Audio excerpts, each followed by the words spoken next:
Hey, hey, what do you say? Can you hear out there?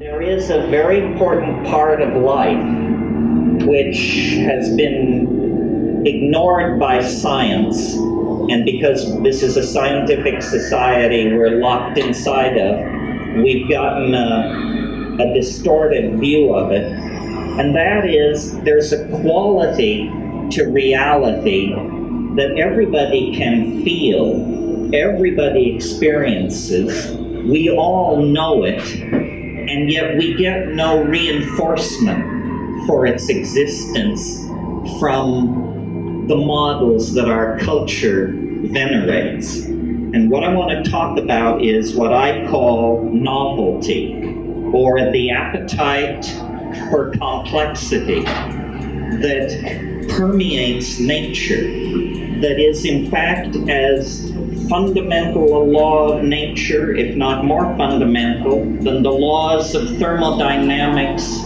themselves. And this is the idea that nature loves complexity, and wherever it achieves complexity, in a membrane, in the center of a star, in an organism, in a breeding population of animals or plants, wherever it achieves complexity, it seeks to preserve it, and it seeks to use it as a platform for further complexity. This is what the universe is. It's a complexity generating engine of some sort on all levels, not only in biology, but in physics. If you look backward in time, the universe becomes more simple. 1 million years ago, there was no human civilization. 100 million years ago, there were very few mammals. 1 billion years ago, life had yet to emerge onto the land. 5 billion years ago, the planet itself was in the process of condensing. If you go back to the domain of the Big Bang, you find a world, a universe of pure electron plasmas, not even atomic systems, still less molecular systems. All that lies in the future. So in a sense, as the universe ages, as it cools, it complexifies, it becomes more novel. And biology on this planet, since we only know of its presence here and in a Martian meteorite discovered last summer, complexity on this planet finds its concrescence in animal life, still more in ourselves. The reason I mention this is because the scientific model of reality tells you that we are the chance-created witnesses of an essentially valueless universe. Chance and necessity. This is the chant of science. But looking at the record, it appears nature favors organization, favors complexity, and therefore favors ourselves. Because we represent animal complexity plus culture, plus phonetic alphabets, plus high technology. So the universe has put all of its eggs, or at least the processes of evolution on this planet, have placed all their bets in the human world. But this raises the stakes, makes the situation far less existential, and makes what we do with our human freedom a matter of great import. It turns out we count. We are more than witnesses. We are more than victims. We are, in fact, co-creators of this universal tendency to complexification. And in the psychedelic experience, we see the culmination anticipation of this process, a kind of anticipation of ultimate complexity, where information is holographically embedded and all things become possible. All things are now possible in the human world. Reductionist biologists have said of life itself, it's a kind of iridescence on matter. Other people say mind, conscious mind, is a kind of iridescence on biology. These are all sort of ways to dismiss what we experience as most fascinating and most beautiful. You know, Plato linked the idea of the good, the true, and the beautiful. But it's hard to tell what is good, and it's hard to tell what is true. But it's not hard to tell what is beautiful. So if you follow beauty, I think you can be pretty clear that you're not going to fall too far from the path of righteousness. That's sort of what the psychedelic path is. It's the demand that things be more beautiful, more strange, more astonishing than they've ever been before. As we approach this evening, the world not only becomes more complex, but it moves faster and faster. You know the cliches. More change in the last 25 years than in the previous 100. More change in the last 100 than in the last 1,000. In the last 1,000, 10,000. Who can look at this process and assume it will ever stop? But who has looked at this process and asked themselves what will happen if it doesn't stop? Because if there has been more change in the last 20 years than in the previous 100, then in the next 5 there will be more change than in the last 1,000. And eventually you get to the notion of a universe that undergoes half of its evolutionary unfolding in the last hour and 35 minutes of its existence. This is, in fact, the kind of universe we are living in. What we have been told is that a process is pushed from behind by causal necessity, like a row of falling dominoes. Cause precedes effect. This is half the story.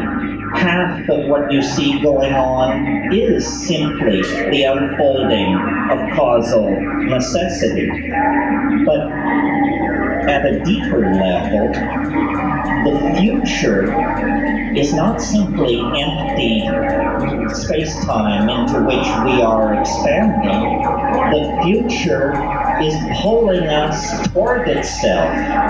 There is what I call the transcendental object at the end of time, or the eschaton, which means the last thing. The last thing is like an enormous attractor, which is pulling first biology, and then human history, and then the 20th century and all of our lives embedded in it, pulling us deeper and deeper into a relationship of self-reflection with it. In other words, we are being shaped by something literally unimaginable that lies ahead of us in time, that 3-4 million years ago gently took hold of the African primate line and began to sculpt it and move it along certain developmental pathways, all toward self-reflection of this thing. And now we are cosmic moments away from encountering this thing. This is what the excitement of shamanism worldwide is. Now, shamans are people who can see the end in some sense. Not that the end is predetermined. When you look into the future, you don't see something like the past, except that it hasn't happened. When you look into the future, you see a storm of space-time vectors and probability matrices that have not yet undergone the formality of actually occurring. That's the business of the present moment, to collapse that hyperdimensional set of space-time vectors into a here and a now with a causal identity and a vector toward the future.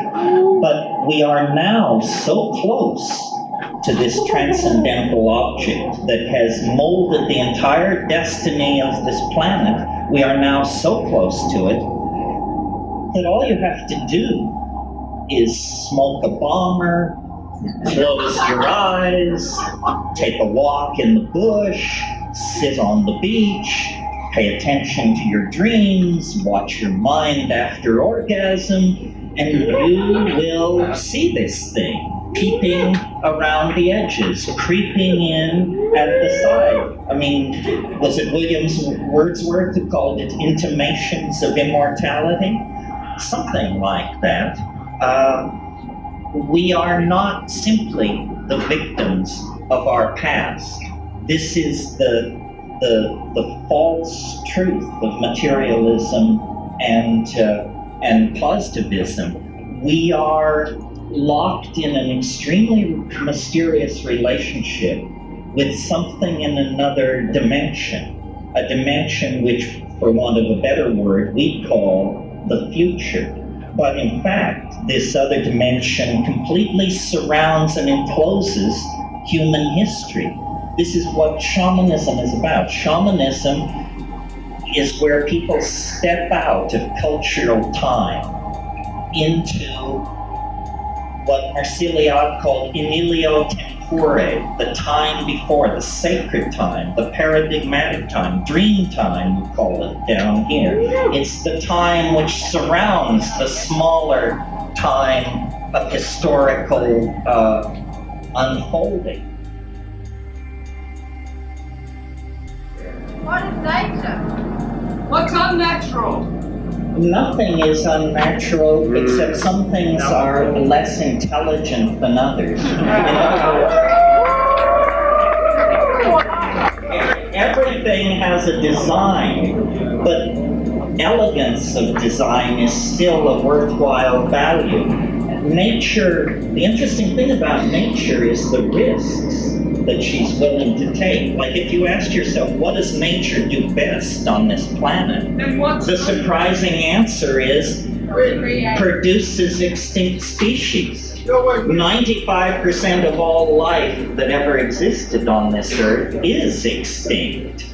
That's what happens to life. What nature has been interested in is passing on complexification of form from species to species, genera to genera, over very long periods of time. And the fact that nature will tolerate our own dear selves as a part of the natural order indicates that nature is a far more reckless gambler than we are. Our impulse is to deny ourselves, hold back.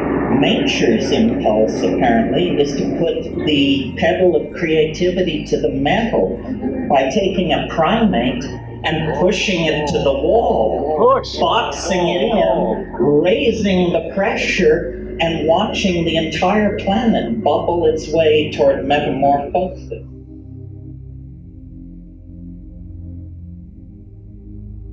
The whole point of psychedelics is to throw you back on your own experience. It is not an ideology. It is an experience. It may spawn this or that ideological interpretation. Marxists have something to say, Freudians have something to say, but it's not theirs.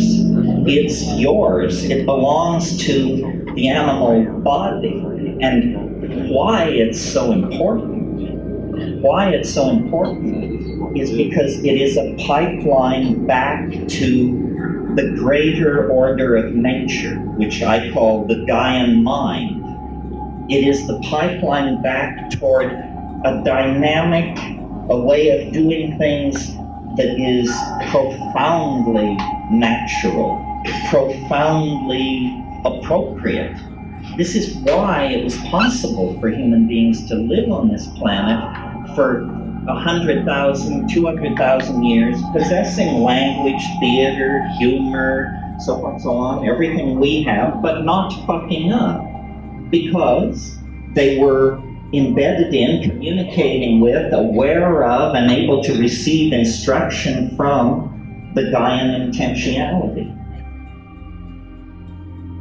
The mushroom once said to me, I mean, maybe the mushroom likes to sit on its backside, but the mushroom once said to me, if it ain't simple, you haven't thought about it long enough.